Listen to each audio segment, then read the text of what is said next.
안녕하세요. 매일매일 여러분께 편한 이야기 그리고 유익한 이야기를 전달해드리고자 하는 제니퍼의 뻔한 인문학 제니퍼입니다. 오늘은 여러분께 원근법에 대해서 말씀드리려고 하는데요. 여러분 중에 혹시 나 원근법 다 아는데 뭐? 라고 기대를 접으시는 분이 계신가요? 이 영상에서 알려드리는 원근법은 그런 차원이 아니에요. 너무너무 재미있을 뿐만 아니라 여러분께서 이 영상 끝까지 보신다면 서양 미술을 원근법의 차원에서 분석할 수 있는 탁월한 안목 또한 지니게 되실 거예요. 보는 눈이 확 달라지는 거죠. 여러분 기대되지 않으세요? 시작에 앞서서 아직까지 뻔한 인문학 구독자가 아닌 분께서는 구독 버튼 꾹 부탁드리겠습니다. 바로 시작할게요. 이 그림은 산타마리아 노벨라 성당에 그려져 있는 마사초의 성삼위 일체입니다. 지금 여러분께서 보시기에도 입체감이 가득하지 않으신가요?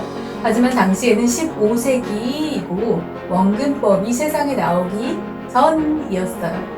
마사초가 성삼위 일체를 완성해내자 수많은 사람들이 이 그림을 보려고 막 몰려든 거예요. 그들은 최초로 평평한 벽면의 입체가 살아나는 그런 경이로운 시각적인 체험을 했던 거예요. 그림을 자세히 살펴볼게요. 큰 아치 아래의 공간은 실제 공간처럼 뒤로 물러나 있습니다. 여기에 십자가가 중앙에 서 있고 위로부터 성삼위일체인 성부, 성령, 성자가 자리하고 있습니다. 십자가 좌우에 성모와 사도 요한이 서 있고 양쪽에 앉아있는 두 인물은 그림 제작을 의뢰한 그 부부예요. 그 바로 위에 나도 한때 당신이었다 라고 적혀있는데 이 그림을 보고 있는 당신도 언젠가 나처럼 죽을 것이라는 메시지를 주고 있습니다. 죽음을 묵상하고 준비하라 그런 문구인 거죠. 이 그림을 필두로 피렌체의 화가들은 그의 원근법을 배우기 위해서 다 몰려오는 거예요. 갖가지 노력들을 하게 됩니다. 기본적으로 원근법은 입체감을 느낄 수 있도록 착시를 만들어내는 기법이에요. 그리고 이를 위해서 소실점을 기준으로 공간을 재구성하는 기법이죠. 여기서 소실점이 뭐냐면 시선이 모아지는 점을 말합니다. 그림에서 표시한 이 소실점이 바로 보는 이의 눈의 위치예요. 이렇게. 마사초는 이 소실점을 사람들의 눈높이에 촥 이렇게 위치시켰으며 그 거리를 7m로 상정했습니다. 여러분 피렌체를 방문하실 때 산타마리아 노벨라 성당을 방문해보세요. 그리고 이 그림을 찾으셔서 이 그림으로부터 7m 떨어져서 한쪽 눈을 가린 채 한번 감상해보세요. 3D 효과를 생생하게 느끼실 수 있으실 거예요. 저는 산타마리아 노벨라 성당에서 이 그림까지는 봤는데 그때는 이걸 모르고 봤어요. 그래서 이 소실점에서 바라보는 감동을 만끽하지는 못했습니다. 다시 가보고 싶네요. 아는 것이 힘이다. 아는 것만큼 보이는 것 같아요. 혹시 여러분 중에 피렌체 가실 분들은 꼭 이렇게 한번 해보시길 바라겠습니다. 마사초가 성삼위일체를 그렸을 때 그는 겨우 20대 중반에 불과했어요. 안타깝게도 그는 흑사병으로 인해서 27살이라는 이른 나이에 죽음을 맞게 됩니다. 이 마사초의 마초 같은 삶에 대해서 언제 한번 리뷰하고 싶은데 그는 한마디로 딱딱한 종교적인 시대에 사실적인 아름다움을 추구했던 그런 인물이었어요. 아직 르네상스 이전이었어요. 파격적이라고 할 수밖에 없는 거죠. 그래서 마사초는 르네상스의 선구자라고 불립니다. 몇 작품을 보실게요. 이것은 개종자의 세례라는 작품입니다. 엄숙했던 세례의식의 그림인데 등장인물들이 그다지 엄숙하진 않죠. 세례의식의 거룩함보다 추위가 더 느껴지는 작품이에요. 여러분 온몸이 사르르 떨리지 않으세요? 이 작품은 에덴으로부터의 추방이라는 작품입니다. 아담과 하와의 표정을 보세요. 하와는 눈을 들었지만 차마 앞을 보지 못합니다. 후회와 절망이 역력합니다. 대단한 사실이죠. 다시 원근법으로 돌아갈게요. 역사가들은 원근법의 시작을 마사초가 아니라 브루넬레스키로 봅니다. 브루넬레스키는 고대 로마 건축을 연구하는 과정에서 소실점을 통해서 입체적인 공간을 구성해내는 원리를 발견해내요. 즉 원근법은 브루넬레스키가 발명했다기보다는 고대 로마의 것을 브루넬레스키가 재발견했다고 보는 것이 정확할 것입니다. 아마 마사초는 브루넬레스키에게 직접 원근법의 원리를 배웠을 것으로 예상해 봅니다. 브루넬레스키는 원근법의 원리를 건축에 이제 적용을 해서 건축에 더욱 강렬한 시각적인 효과를 더했습니다. 여기 브루넬레스키가 설계한 산토 스피리토 성당의 복도를 보시길 바랄게요. 양쪽 기둥부터 천장의 아치까지 차근차근 소실점을 향해서 모이는 것이 느껴지시나요? 화면 중앙에 자리한 창은 소실점의 위치에 착 근거해 있습니다. 원근법의 재발견에 참여한 주요한 인물 중에 한 명이 알베르티입니다. 그가 1435년에 집필한 회화론의 원근법의 이론이 잘 설명돼 있어요. 이 책을 잠깐 살펴볼게요. 먼저 감상자의 눈높이의 지평선을 그립니다.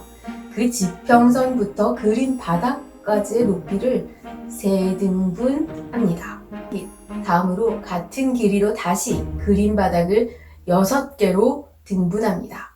그림 바닥이 등분된 지점에서부터 지평선의 중간점까지 선을 긋습니다.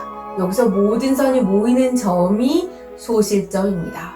그 후 실제 눈의 높이에서 그림 바닥에 6등분된 지점까지 이어지는 선을 긋습니다. 그 선이 만나는 지점마다 수평선을 긋습니다. 가장 왼쪽 아래 지점에서 맨 위 수평선까지 대각선을 쭉 그려온 뒤 그 대각선이 모든 선과 정확히 교차하면 바르게 원근법을 작도한 것입니다. 이렇게 원근법의 원리를 체계화시킨 알베르티의 출신은 서출이었어요. 알베르티뿐만 아니라 레오나르도 다빈치, 페트라르카, 보카치오 등 르네상스에 걸출한 인물들은 모두 서출이었어요. 이걸 보면 그들이 쌓은 업적은 신분의 한계를 극복하기 위해서 애썼던 그 결과라고도 할 수 있지 않을까요? 어떻게 보면 비주류들도 도전해서 명성을 쌓아갈 수 있는 시대였기 때문에 원근법 같은 새로운 변화 역시 일어날 수 있었던 것 같습니다. 이제 원근법이 적용된 작품들을 살펴볼게요. 이 작품은 도나텔로의 헤롯의 향연입니다. 아까 원근법 작도를 떠올려보세요. 바닥에서 눈높이까지를 3등분하고 그 3등분한 길이로 바닥을 나눈다고 했죠. 바닥 타일을 선으로 이어보면 이 구조에 원근법이 적용되어 있음이 더 분명해집니다. 타일에서 이어진 모든 선이 정확히 소실점으로 수렴합니다. 마리아의 수태고지는 화가들이 즐겨 그렸던 소재예요. 이 그림은 프라 필리오리피의 성모 기보입니다. 이 그림에서 건축물에 선을 이어나가면 정확히 하나의 소실점으로 모이게 돼요. 원근법의 등장 이후에 피렌체의 화가들은 소실점에 맞춰서 화면을 질서 있게 배치했음을 알 수 있습니다. 반면에 비슷한 시기에 알프스 산맥 북쪽 지역에서 그려진 성모 히보를 봅시다. 이 그림은 로베르 캉페잉이 그린 성모 히보입니다. 등장하는 물품 하나하나는 사실적이에요. 근데 공간이 합리적으로 구성되어 있지는 않죠. 소실점이 없고 공간의 비례 역시 부적절합니다. 이 그림을 두고 우스갯소리로 천사가 손으로 식탁을 밀어낸다는 말이 있을 정도로 각각의 사물이 공간을 차지하는 방식이 일관적이지 않아요. 다 따로 노는 거죠. 게다가 구도도 적절하지 않아서 전반적으로 어수선한 느낌입니다. 이 그림은 안반 에이크의 아르놀피니 부부의 초상입니다. 이 그림에서는 부분적으로 소실점이 사용되었어요. 근데 여러 점으로 분산이 되어 있죠. 아직 소실점을 제대로 이해하지 못한 것이에요. 그래서 그림 속의 남성과 여성을 실제 공간과 연결해서 보면 좀 부자연스러워요. 남자 주인공의 모자를 보세요. 거의 천장에 닿을 듯하죠. 실례합니다. 그 후에 원근법은 더욱 발전해서 1475년에는 다음의 그림이 등장합니다. 폴라의 홀로 형제의 세바스티아노 성인의 순교라는 작품입니다. 순교하는 세바스티아노 성인을 중심으로 6명의 이교도가 활과 석궁을 쏘고 있죠. 이 모든 등장인물들은 커다란 원뿔 구조 안에 위치하고 있습니다. 이들은 좌우 대칭으로 배치되어 있고 한 인물의 앞면, 뒷면 또는 측면을 표현한 모습입니다. 즉, 이 4명의 이교도는 활시위를 당기고 있는 그 한 사람을 각각 오른쪽, 왼쪽, 뒤, 앞 4개의 다른 시점에서 포착한 것입니다.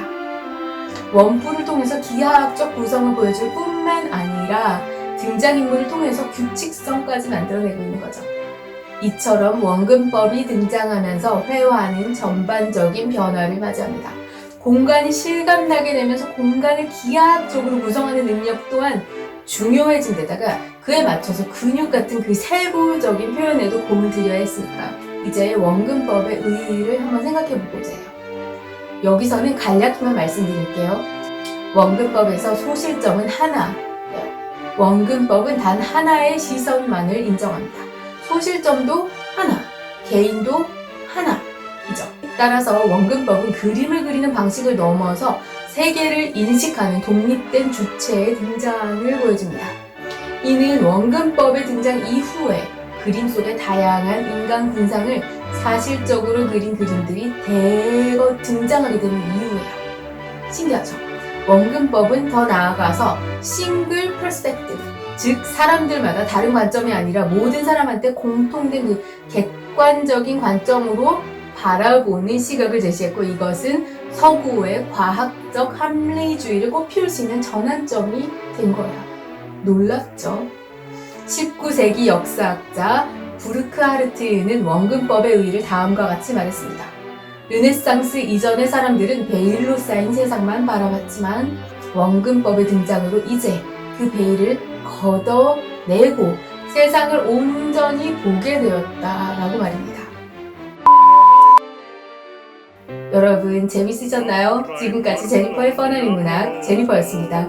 여러분 영상이 재미있거나 유익했다면 아래쪽에 있는 좋아요 그리고 구독 꼭 부탁드릴게요. 알림까지 하시면 완벽합니다. 다음에는 더 재미있고 유익한 영상으로 찾아뵐게요. 감사합니다. 여러분 안녕.